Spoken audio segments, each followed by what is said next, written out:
Aula 4 da nossa playlist Prusa Slicer do zero. O assunto hoje é suportes, uma das perguntas que o pessoal mais me faz e chegou a hora da gente responder junto.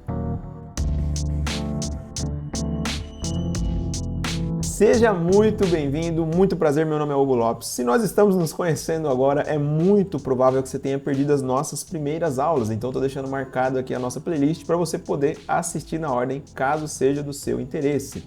Antes da gente falar sobre os suportes, que é o assunto principal do nosso vídeo, eu vou passar rapidamente pelas configurações de Skirt e Brim, que não consegui colocar na última aula, então bora! Bom galera, eu tirei a minha câmera para vocês não perderem nenhuma informação, principalmente quando aparece aqui tempo de impressão, essas informações ficam aqui no cantinho e eu ficaria bem na frente, tá? Então, se isso incomodar algum de vocês, deixa um comentário aí para mim tentar arrumar alguma solução. Caso contrário, vamos dar sequência. Aqui nas configurações de camadas e enfio, nós já passamos pela última aula. Como eu mostrei para vocês, eu vou na ordem do fatiador para a gente descobrir todos os segredos aqui do Prusa Slicer. A configuração que a gente ficou devendo foi a de Skirt e Brim. Vou passar rapidamente aqui só para dar uma noção para vocês. Aqui onde a gente tem in loops, seria a quantidade de passagens. Deixa eu mostrar para vocês, ó. Quando a gente fatia a peça, ele sempre dá essa passada aqui de filamento só para, tipo, já estabilizar o fluxo, sabe? Você vai começar a impressão, não sabe se o filamento está bem colocado ali no hot end, então você, ó, dá essa voltinha aqui para dar uma estabilizada. Então, o loop aqui é a quantidade de voltas que ele vai dar, tá bom? Então, se a gente colocar 3, ele dá 3 voltas, beleza? Eu costumo deixar 2. A gente tem aqui, ó, a distância do objeto, que seria a distância que aquela voltinha vai ficar. Eu costumo usar 2 milímetros. Dá só uma olhada, ele vai ficar mais pertinho. Se você quiser colocar, sei lá, 50 milímetros, ele vai dar uma volta aí gigante, tá vendo? Quando que eu usaria isso aqui? Tipo, se eu tô com o meu bico sujo com outro filamento, outra cor, e aí eu não quero que suje a minha peça, então eu aumentaria pra caramba essa volta aqui para dar tempo dele limpar, beleza? Então fica a dica aí, no mais eu vou deixar aqui 2, tá bom? O Skirt Height é que você pode fazer com que ele dê essa volta por mais camadas e não só na primeira. Costumo não usar isso daqui, mas dá uma olhada, ó. Ele faz por várias camadas, não vejo necessidade, beleza? Para quem imprime ABS, tem a opção aqui de Draft Shield. Se você habilitar, ó, Enabled, quer dizer habilitar, né? Permitir. Olha aqui, ó. Ele vai fazer um escudo em volta da sua peça. Isso aqui ajuda muito quando você quer estabilizar a temperatura ao redor de peças um pouco maiores para imprimir em ABS. Você protege ela um pouco aí das correntes de ar, tá? É bem útil essa função.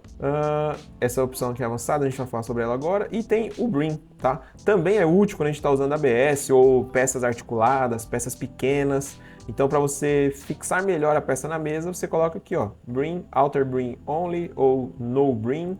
E aí eu vou colocar aqui, ó, Outer Brim Only. E aí, ó, o Brim Width, que seria o comprimento dele. Vou colocar 10 milímetros. Só para vocês darem uma olhada. Então, ó, ele tem uma espessura aqui de 10 milímetros ao passar da peça aqui, ó. Desde a parede externa dele até o final, 10 milímetros. Vou aumentar para 25. Sei lá, tipo, só tô dando exemplo para vocês verem. Aí, de acordo com cada caso, vocês vão selecionando. Fechou? É isso que ele faz. Hugo, tá muito difícil de tirar o Brim, eu imprimo e tá dando maior trabalho de limpar a peça. Você pode aumentar levemente aqui, ó, o Separation Gap.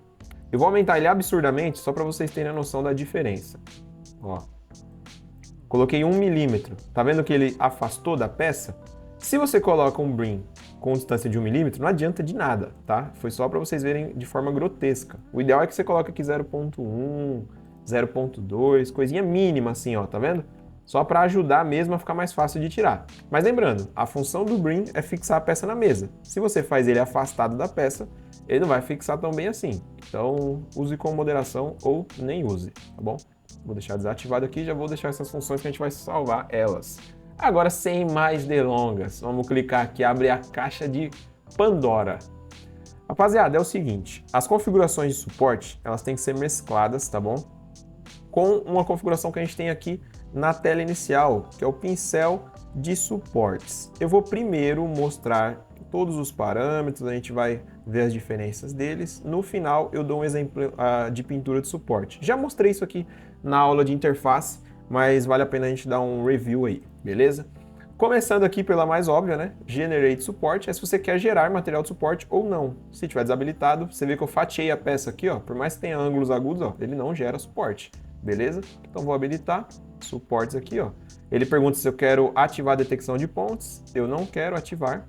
E aqui, ó, Auto Generate Supports. Qual que é a diferença crucial nesse parâmetro aqui, tá bom? Eu não pincelei nada, vocês viram, né? Não usei a funçãozinha de pincel.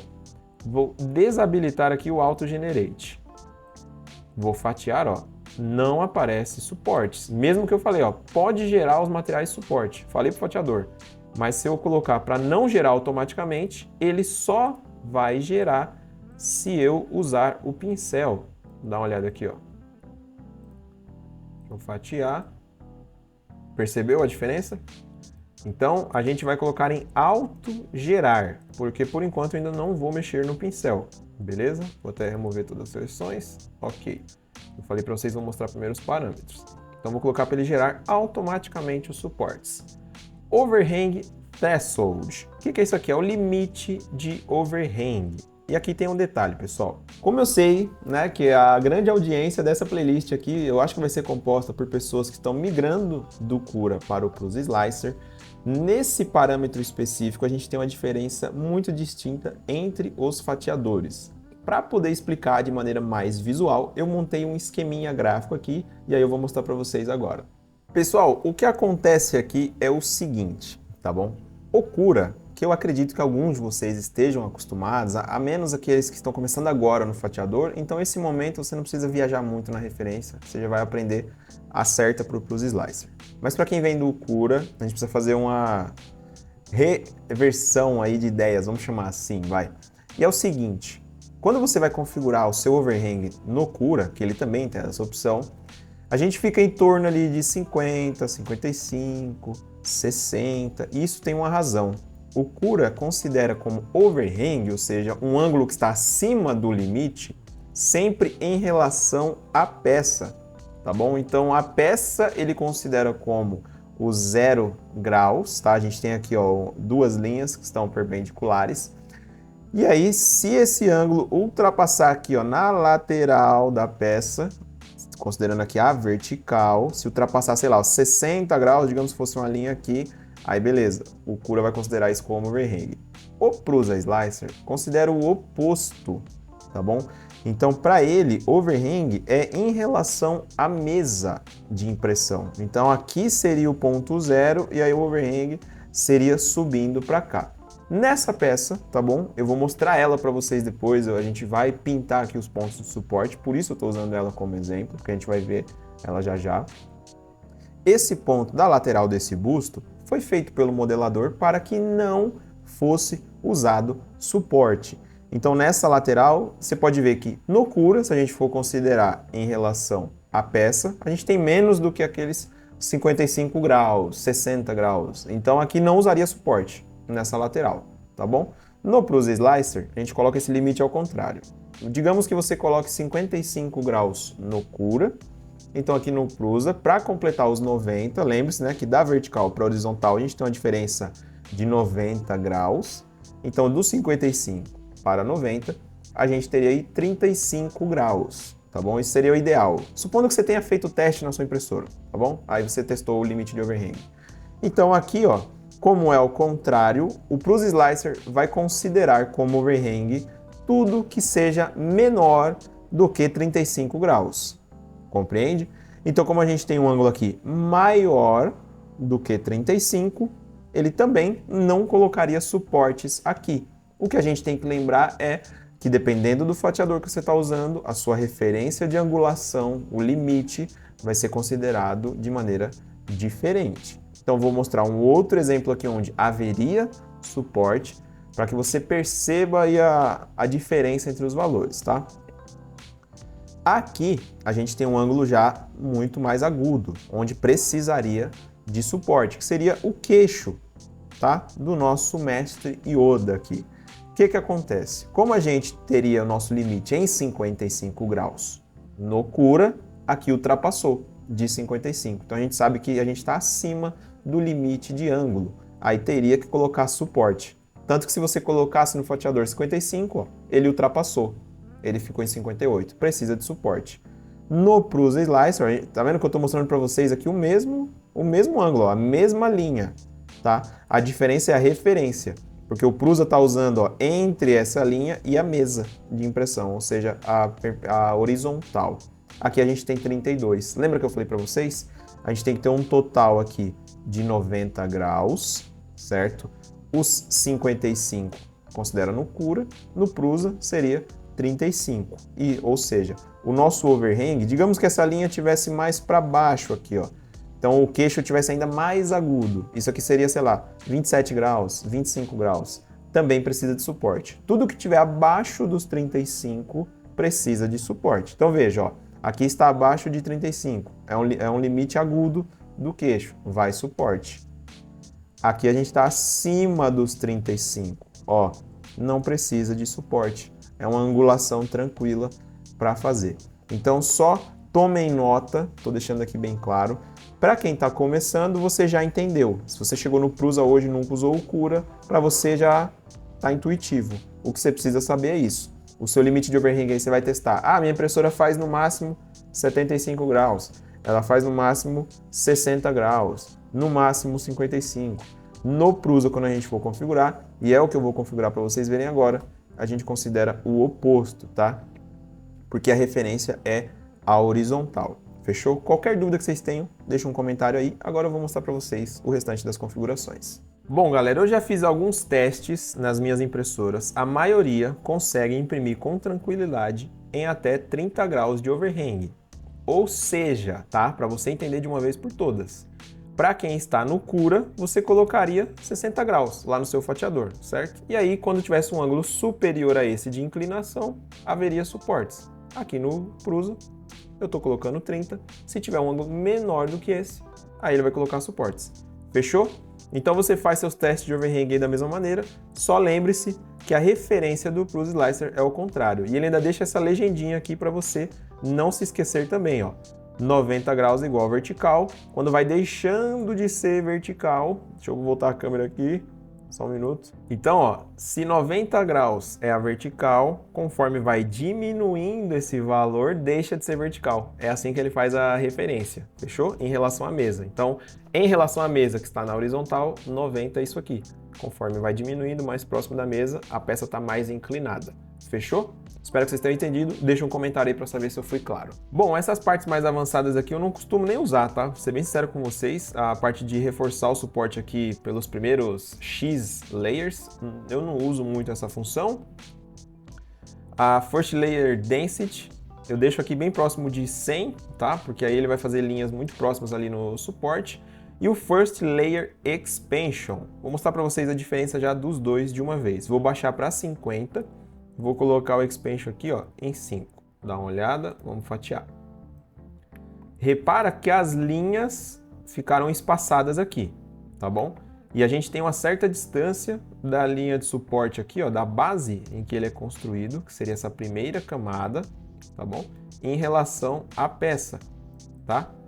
Olha aqui, ó, tem tudo isso para fora. Vou diminuir para 1 milímetro aqui e agora eu vou colocar 90% de novo, como estava antes. Perceba o que vai acontecer. Reparou? A distância diminuiu muito, afinal eu coloquei uma expansão de apenas 1 milímetro e eu diminuí, quer dizer, eu aumentei a densidade, coloquei em 90%, então essas linhas estão muito próximas, tá? Estão passando bem pertinho da outra. Eu costumo usar ela em 90 ou até 100. Se eu quiser muita aderência mesmo, se eu tiver com medo do suporte quebrar, soltar da mesa, eu coloco em 100.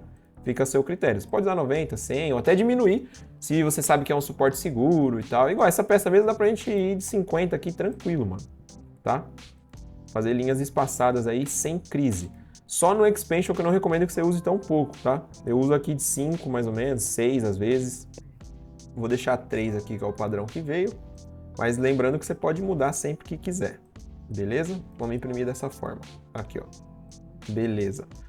Continuando, a gente tem aqui o Raft. O Raft não é bem uma configuração de suporte, mas você já deve conhecer. É quando você tem também peças delicadas, né, difíceis de imprimir, sei lá, articuladas, e aí para você garantir a aderência, você faz uma camadinha de filamento por baixo da peça. Eu costumo usar 3 camadas quando eu preciso do raft. Um exemplo mesmo que eu usei foi aquele dragão articulado, né, quando ficou na moda no final do ano passado. Aí eu usei bastante raft. O contact aqui, você não pode deixar muito distante da sua peça, porque esse contacto em Z é a próxima camada depois do raft. Então, se você deixa numa distância muito baixa, a peça vai colar no raft, você não vai conseguir remover ela. E se você deixar muito alto, né, a distância de raft, tipo, sei lá, 0,5 aqui, por exemplo, vamos dar uma fatiada para vocês verem. Olha isso, essa peça vai ficar solta, mano, no ar, tá bom? Então, se eu coloco aqui 0,1, reparem que ela vai se aproximar bem mais, tá vendo? Então, essa é a ideia do raft. É você fazer essa peça com essa camadinha aqui para garantir que ele cole na mesa, em caso onde tipo, é um modelo articulado e tal. E aí você consegue selecionar o número de camadas de raft. Eu aumentei bastante ali, ó. Olha, fez uma camada aqui bem densa. Aí vai da sua preferência, beleza? Eu não costumo usar muito raft não. E o expansion do raft é a mesma ideia ali do expansion do suporte. Quanto mais você aumenta esse valor, mais ele aumenta o raft aqui em torno da peça. Beleza? Usem com sabedoria. Agora sim, aqui eu acho que é onde começa o pesadelo de muitas pessoas. Afinal, tipo assim, cara, eu defendo muito o uso de suportes, né? Tem muita gente que critica. Eu acho que quando a crítica é em relação à geração de lixo, desperdício de material, super válida. Agora quando a galera critica, tipo, não vou usar suporte, aí você vai ver o resultado da peça, mano, uma peça toda marcada, com partes soltas, quebradiça, tudo que suporte resolveria, até em questão de acabamento, aí eu começo a achar uma economia de material e de tempo meio burra, tá bom? Sei que é zoado usar essa palavra, não espero ofender ninguém, mas tipo, mano, usem suportes, velho. Em caso que precisa, tem que usar. Então a gente tá aqui para isso, bora aprender a configurar o que tudo isso aqui faz, como ele pode melhorar os resultados. O style do suporte, tá? Primeira grande diferença. Vou mostrar para vocês um outro exemplo, não exatamente essa peça. Vou colocar aqui, ó. Eu inseri esse modelo aqui, é um dos melhores exemplos que eu tenho para explicar a diferença entre o suporte do tipo grid e do tipo snug. O que acontece aqui? No tipo grid, eu vou até selecionar o overhang, beleza, já tá ali. Vou fatiar do jeito que tá, só para vocês verem. Carregou os suportes. Olha aqui. Dá uma olhada na base aqui da peça, ó. Os suportes estão bem estruturados, beleza. Ó, tá tendo contato aqui de todas as partes que eu preciso. Mas dá uma olhada aqui, ó. Tempo de impressão e o consumo de filamento. A gente tem praticamente 17 horas de impressão aqui e 126 gramas aqui de filamento. Agora eu vou mudar para o tipo snug e não vou fazer mais nada, só isso mesmo. Tipo snug aqui, não vou fazer mais nada, vamos fatiar de novo. Carregaram os novos suportes, vamos dar uma olhada, ó. Tá também com uma boa resistência, não tem partes lá muito críticas, talvez aqui, né? Mas a gente já fala sobre isso. Tudo certinho, mas dá uma olhada ali, ó. Tempo de impressão e consumo de material. A gente economizou aí, vai, o quê? 13 gramas de filamento? Pouco, mas tipo, ó, ganhamos 2 horas de impressão, quase. Então assim, é numa peça que é relativamente tranquila, mas imagina um pouco mais complexa, um pouco maior. Então você ganha horas aí consideráveis na sua máquina. Quem tem várias impressoras talvez não enxergue valor nisso, né? Mas eu sei que vocês costumam ser bem econômicos aí, tanto em material como em tempo de impressão. Então, estou mostrando uma alternativa para vocês. O suporte snug tem essa característica. Além disso, ele tem um contato aqui muito mais inteligente com a peça. Em geometrias mais complexas, como é essa aqui desse touro, o suporte snug, mano, acaba valendo muito a pena. Porque você vê, ó, ele segue todo o desenho do chifre aqui, ó, visto de cima, ó, parece que nem tem suporte. Isso que é engraçado, né? Ele acompanha o design da peça e ele faz um contato muito, muito inteligente só mesmo onde precisa. Qual é o cuidado que você tem que tomar, né? Nem toda peça ele vai ser o ideal. Essa questão de ele acompanhar o formato da peça, às vezes deixa ele um pouco mais inseguro, né? Só que a gente tem algumas maneiras de contornar. A primeira, né, usando ele ainda, a gente vai contornar da seguinte forma, ó. Tá vendo que essa torrezinha ficou separada da peça? Essa parte aqui, ó. Imagina, mano, durante a impressão, ó, o bico vai pra lá, vai pra cá, aí quando ele vem passar aqui, ó, faz só isso aqui, pum, e vai pro outro lado. A chance disso aqui se soltar durante a impressão é altíssima. Como que você resolve isso? Tem uma configuraçãozinha aqui, ó, que a gente vai pular, queimar largado, ó, Closing Radius. É o limite, digamos assim, de proximidade que o suporte vai estar, uma torre dessa da outra, e ele não vai juntar as duas. Então o limite aqui é superior a 2 milímetros. Qualquer proximidade que seja menor a 2 milímetros, ele fala, vamos juntar e fazer uma coisa só. Como é 2 milímetros, aqui, ó, onde está, ela está mais longe do que 2 milímetros. A distância aqui é superior, tá vendo? Então ele fala, não vou juntar, 2 milímetros está de boa. Então a gente vai aumentar aqui agora. Vou colocar, sei lá, 5 milímetros, vamos ver se já foi o suficiente. Foi. Dá uma olhada aqui, ó, vai carregar a peça e ela já juntou as torres. Que ela viu que tinha uma distância aqui, ó, menor do que 5, falar, ah, mano, tá muito perto, vamos fazer logo uma coisa só que a gente ganha segurança. É tipo isso, é você controlando, falando pro software, ah, mano, todas as distâncias que forem menores do que 5, junta geral. Aí já juntou aqui as duas torrezinhas e você tem algo muito mais seguro, ó, o tamanho desse perímetro, dessas linhas aqui. Então a gente tem mais garantias, beleza? Aqui, ó, fechou também, ó, fechou até com a outra. Ó, ficou muito mais garantido, beleza? Caso você encontre uma peça, é por isso que eu falo para vocês, ó. Tem peças, mano, que tipo, essa configuração não vai funcionar. Para esse touro aqui funcionaria, para outra já não vai dar certo. Então você tem que analisar onde o snug vai estar sendo bem-vindo, onde o grid vai estar sendo bem-vindo, beleza? Porque você usa tipo de acordo com a sua necessidade, da melhor maneira. Então estou mostrando como os dois funcionam. Você pode ganhar tempo com um, economiza material com ele e tal, mas aí ele pode ser um pouco mais frágil, ele acompanha o desenho da peça. Então, tipo, dependendo da geometria, isso não é interessante. Mas aí você que vai avaliar, fechou? Então bora retomar, expliquei a diferença do snug e do grid, e essa configuração eu pulei porque ela é a única que, tipo, quando você vai pro grid, ela desativa, entendeu? É isso aqui que acontece. Então vamos manter o grid, é o padrão mais frequente aí que eu uso, já para deixar claro para vocês. O snug eu uso em caso muito raro, tipo naquele touro eu uso ele como exemplo por isso, foi uma das poucas que eu falei, caramba, o snug aqui vai melhor, hein? Agora no restante, a maioria das vezes eu uso o grid. Teve uma peça que eu fatiei recentemente, o pessoal pirou no Instagram, foi aquela máscara de Oni, toda complexa, com os dentes e tal. Nela eu usei o grid, normalzinho, beleza? Agora, aqui tem algumas, né, que são conhecidas já de todo mundo. Por exemplo, ó, top... Opa, deixa eu até voltar ao nosso modelo, na hora que eu for fatiar de exemplo aqui. Pô, deixar nosso exemplo já no esquema para fatiar. Vamos lá. Tem algumas funções que já são sabidas, né? Por exemplo, Top Contact Z. Isso aqui, para quem usa o Cura, já sabe, é tipo o contato entre o suporte e a peça. Agora, uma coisa que eu vou dar uma dica aqui para vocês. Tem gente que usa isso aqui o mais alto possível, e você está fazendo um erro assim gravíssimo. Porque quanto mais longe o suporte está da sua peça, você fala, pô, é mais fácil de tirar. Claro, porque tipo, ele não está encostando na peça, ele não está cumprindo o papel dele. Claro que é fácil de tirar, porque tipo, ele está longe da peça. Ele não está nem encostando, você não está tirando, você só está imprimindo o negócio separado, só está gastando material. Entendeu? Eu costumo deixar uma distância aqui de pelo menos, né, uma camada ou menos. Então, tipo, tô imprimindo essa peça aqui, a gente colocou a altura de camada 0.2, beleza? Aí na distância aqui eu vou deixar 0.2 também, ele vai pular só uma camada ali. Vai fazer o suporte, fez, pum, chegou, pulou uma, certo? É isso que eu costumo fazer. E há casos ainda que eu faço menor. O Prus, ele tem essa inteligência, né, de variar as camadas ali no suporte, aí dá para você usar uma altura na distância diferente do que a altura de camada. Então, tipo, você poderia deixar 0.1, sei lá. Não precisa, tá? Na maioria dos casos, uma distância ali de uma camada vai ser o suficiente. Ah, eu tô imprimindo 0.16. Deixa aqui 0.16. Ah, tô em 0.12. Aproveita. 0.12 vai poder ficar mais pertinho. Fechou? Então não abusa não. Coloca 0.30, 0.35, porque aí não vai adiantar de nada. Por exemplo, eu vou colocar aqui 0.6. Vou fatiar a nossa peça. Ó que maravilha, ó. Tá longe da peça. Tá longe, mas, tipo, vai ficar fácil de tirar. E aí? Mas não adianta nada. Isso aqui vai tipo, deixar material aqui, ó, nessa região.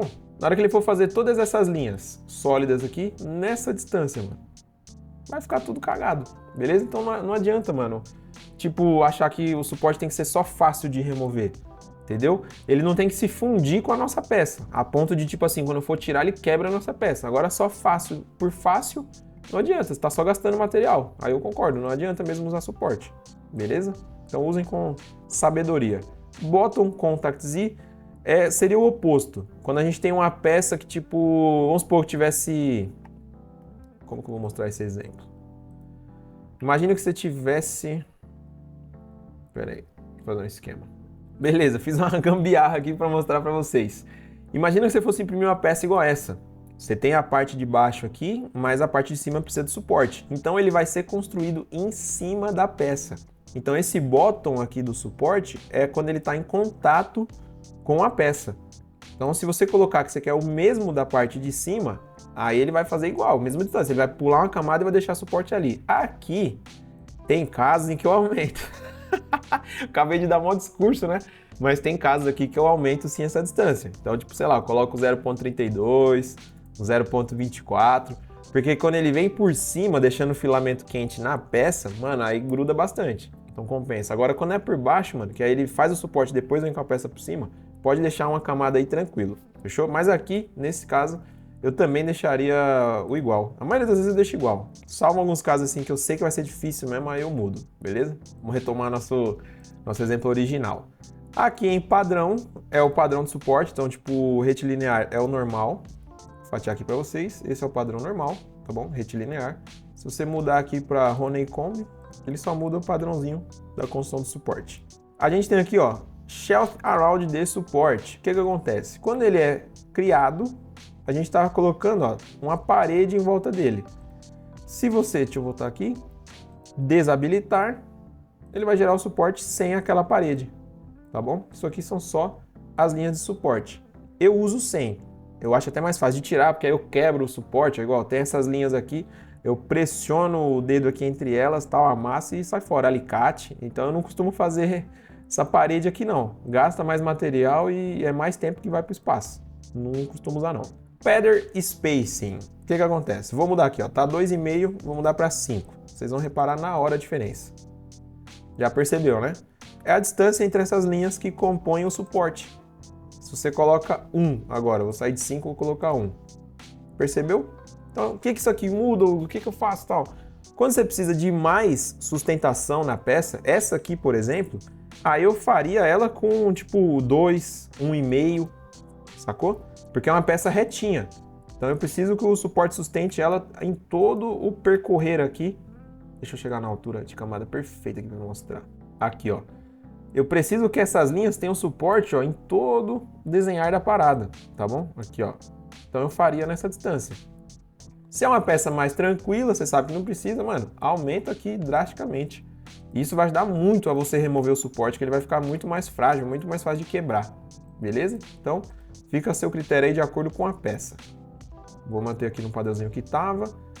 O Feather Angle, aí você pode mudar o ângulo desse suporte. Vou colocar 30 graus aqui, você vai perceber já a mudança.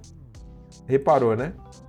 Quando você não quer rotacionar a peça, mas você quer fazer o suporte aí num zigue-zague aí diferente, é só você mudar o Feather Angle, beleza? Ele vai mudar o ângulo do suporte. Aí, cada caso é um caso.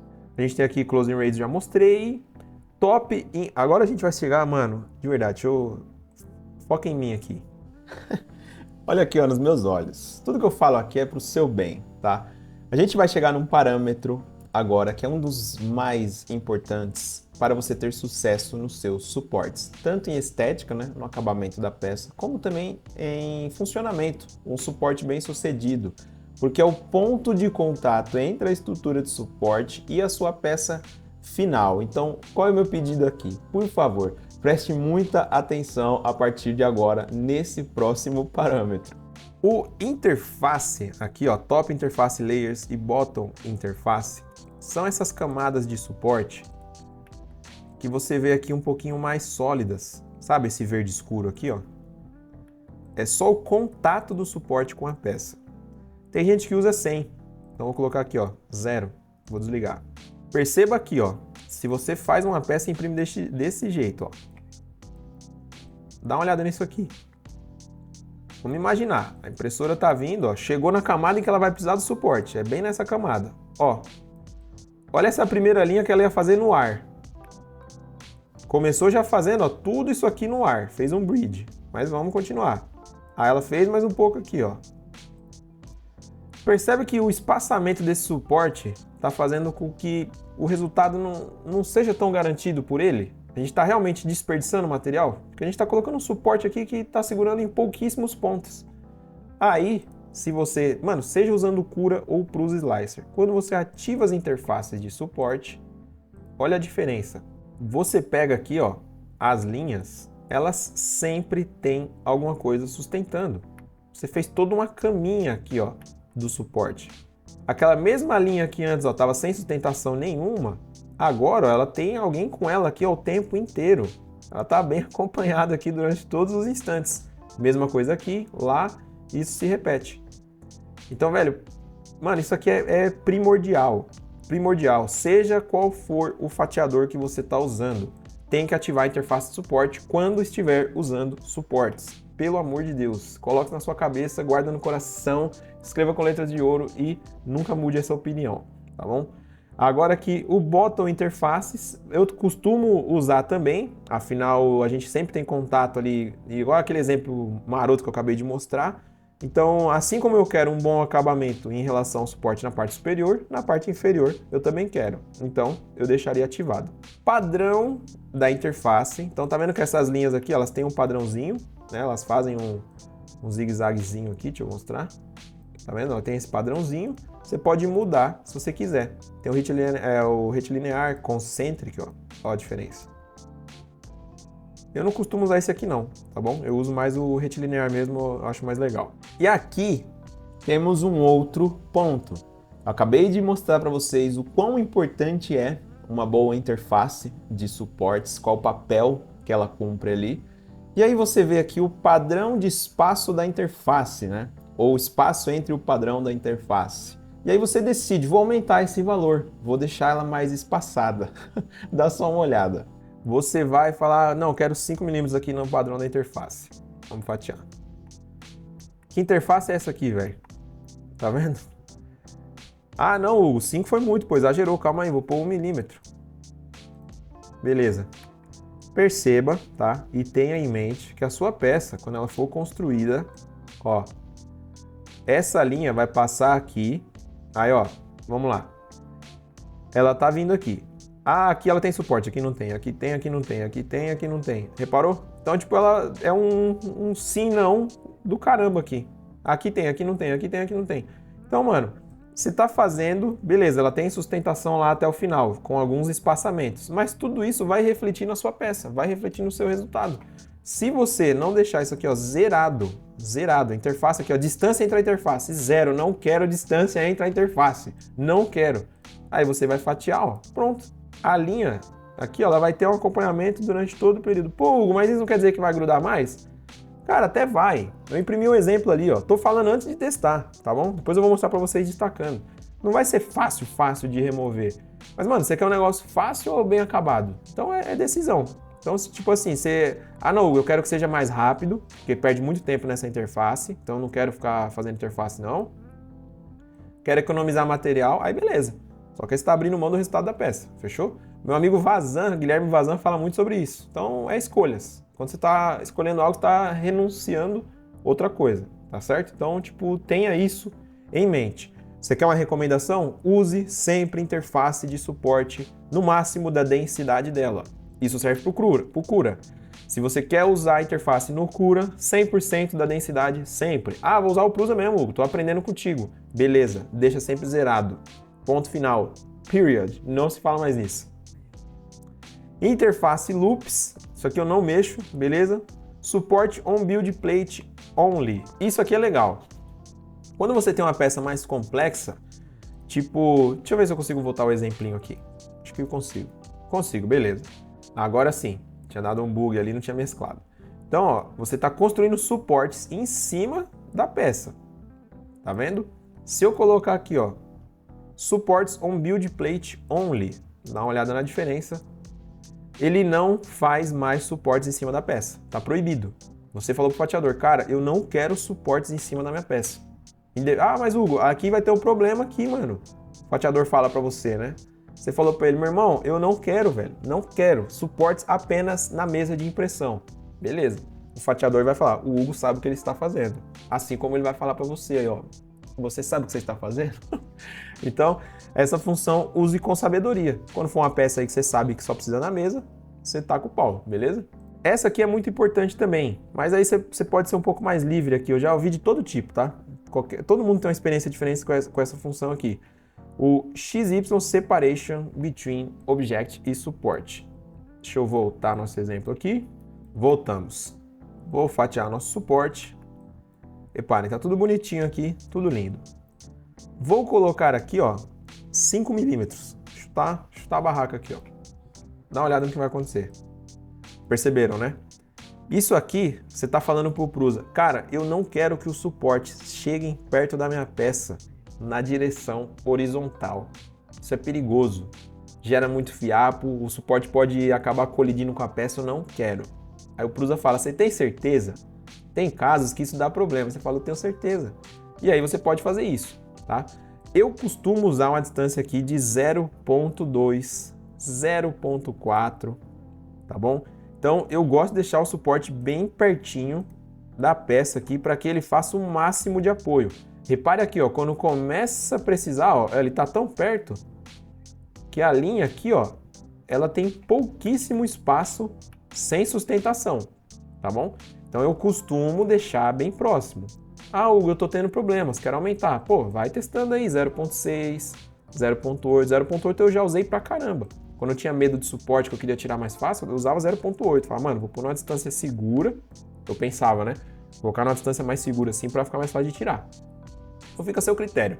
Já ouvi de tudo. Já ouvi gente que coloca 1 milímetro na distância pra ficar fácil de tirar. Já ouvi gente que fala, mano, se usar maior que 0.2, o suporte dá errado. Enfim, faça testes. Eu costumo usar 0.2, 0.4, que sempre vai dar bom. E aqui o DOM Support Bridges. O que essa função faz? Quando você ativa a detecção de bridges aqui, ó, em layers e perímetros, né? Ó, detectar perímetros de ponte. Ele vai lá, vai detectar os perímetros de ponte aqui, ó, em suporte e não vai colocar suporte ali. Tá bom? Então, ó, DOM Support Bridges. Vou ativar para vocês verem a diferença. Repara que aqui, ó, tem ponte no meio e aí, ó, não deveria ter suporte, tá? Acho que é porque a peça é muito pequena. Se eu fizesse ela maior, vamos ver se é isso mesmo. Vou aumentar a escala da peça aqui. Vamos fatiar para ver. Ah, é isso mesmo, tá bom? Então, quando você coloca para ele não colocar suporte nas pontes, é isso aqui, ó. Como tudo isso aqui em azul é ponte, o fatiador detectou que ele não vai colocar suporte aqui no meio. Se eu falar, ó, não detecta ponte, não quero que detecte. Mesmo que essa opção esteja ativada, é para ele gerar suportes. Ah, não, ele vai detectar do mesmo jeito. Então, vou desativar aqui. Agora ele gerou em tudo, tá bom? Então é justamente para que ele não, tipo, procure por pontes, tá bom?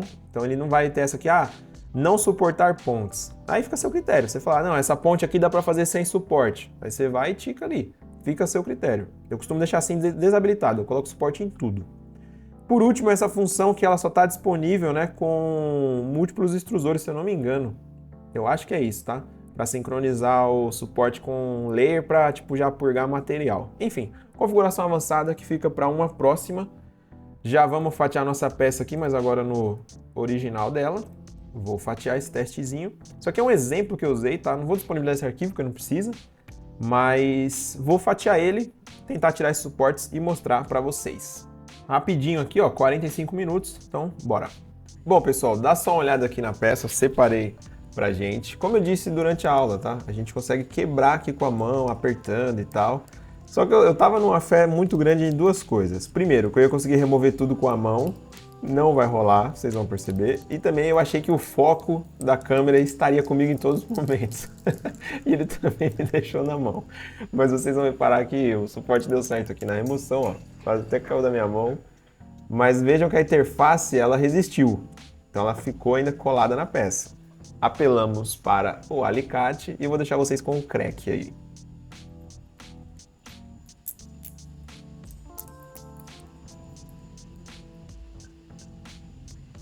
Viu só? Só que ainda sobrou um pedacinho. Então é como eu disse para vocês, eu acabo, né, assumindo essa dificuldade em alguns pontos, né? Você viu que ficou só a pontinha, mas porque eu prefiro a qualidade, né? Um bom acabamento ali naquela região onde tem contato com o suporte. Assim que o foco me ajudar aqui da câmera, eu vou poder mostrar para vocês em detalhes.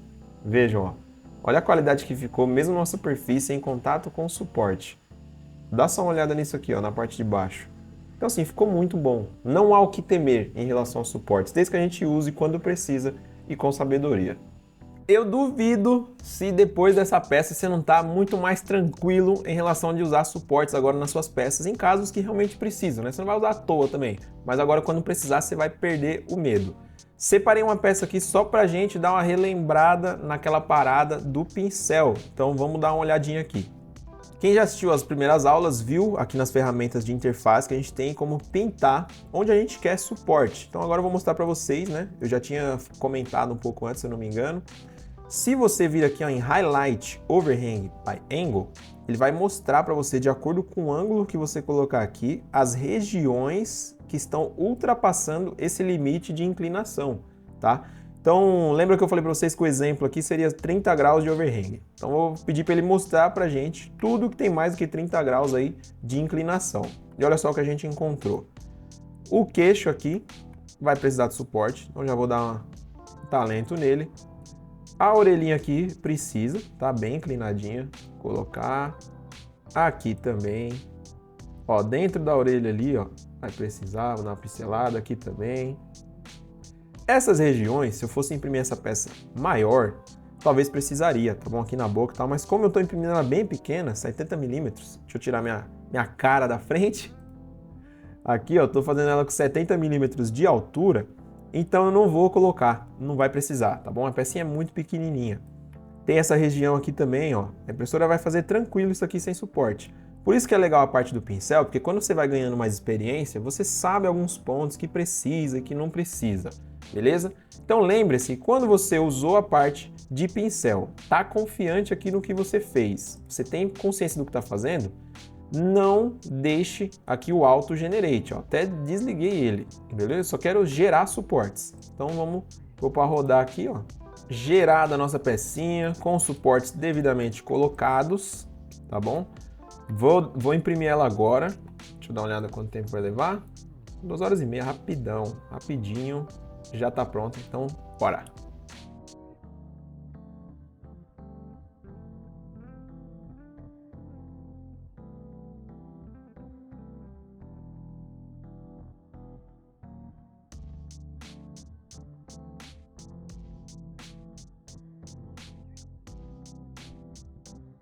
Mestre Yoda finalizado, como vocês viram no time-lapse, foi impresso na Ender 3 S1. Estou deixando o link dessa impressora na descrição e olha só esse resultado. Cara, fica vendo, olha isso, que delícia. É muito bom quando sai nessa crocância toda. E ficou muito bonito. Eu gostei desse modelo, acho que vou fazer ele em maior escala depois. Mas olha só que resultado bacana. Mas lembrem-se, a nossa playlist, ela ainda tem mais aulas por vir. Pode ver que eu errei na costura pra caramba, dá pra fazer coisas mais diferentes aqui para melhorar esse resultado. Caso você queira imprimir o seu Yoda, vou deixar o link também na descrição para você fazer o download. Meu amigo, minha amiga, se eu não ganhei a sua inscrição e o seu like depois dessa remoção no Mestre Yoda, eu não sei mais o que eu posso fazer. Deixa um comentário aí, fala o que faltou para eu conquistar o seu coração. Mas agora falando sério, quero muito agradecer a sua audiência aqui na nossa aula, por ter ficado até aqui, e já quero contar com a sua presença aí no decorrer da nossa playlist, na continuação das próximas aulas e também dos nossos próximos conteúdos aqui do canal. Quero te convidar também a acompanhar a nossa trajetória e nossos bastidores nas demais redes sociais. Quem notou aí que o nosso cenário está um pouco diferente, a luz está acesa e tal, é porque eu estou testando uma câmera ali atrás, está gravando a impressão, então eu não quis apagar a luz. E tudo isso você acompanha, esses mini unboxings, essas ferramentas que a gente compra de menor porte, eu acabo mostrando no Story, no TikTok, e aí você não vai perder nada do que acontece nos nossos bastidores. No mais, muito obrigado mais uma vez e eu te vejo nos próximos episódios.